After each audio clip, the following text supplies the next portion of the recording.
Lions international multiple district এর Lions district 20R2 এর কনভেনশনে first vice governor নির্বাচিত হয়েছেন লায়ন আসিফ বাড়ি টুটুল। বিংহ্যাম্পটনের হিলটন হোটেলের সুবিশাল বলরুমে নিউ ইয়র্ক স্টেট এবং বিভিন্ন ডিস্ট্রিক্টের কয়েক হাজার লায়ন্স সদস্য উপস্থিত থেকে প্রাণবন্ত করে তোলেন এই কনভেনশন।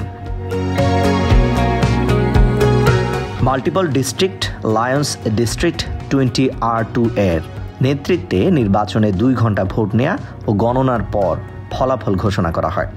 100তম বার্ষিক এই কনভেনশনে ডেলিগেটদের ভোটে বিভিন্ন ডিস্ট্রিক্টের governor, first vice governor, second vice district governor নির্বাচিত হয়। এতে ডিস্ট্রিক্ট 20R2 এর গভর্নর নির্বাচিত হয়েছেন লায়ন টেরি প্যালাদিনি বাউন্ডগার্ডেন।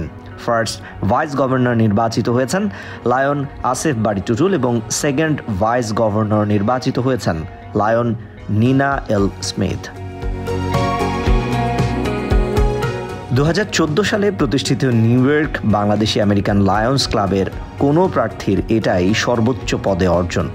ইন্টারন্যাশনাল ডেলিগেট ছাড়াও new York Bangladeshi American Lions ক্লাবের বর্তমান প্রেসিডেন্ট শাহনেওয়াজের নেতৃত্বে এই কনভেনশনে আরও অংশ নিয়েছেন past president lion Asif Bari Tutul, past vice president lion Rocky Aliyan, second vice president lion AKM Abdur Rashid, lion Munmun Hasina Bari, Nurul Azim, lion Masud Rana Tapan, AS Mainuddin Pintu সহ আরও অনেকে।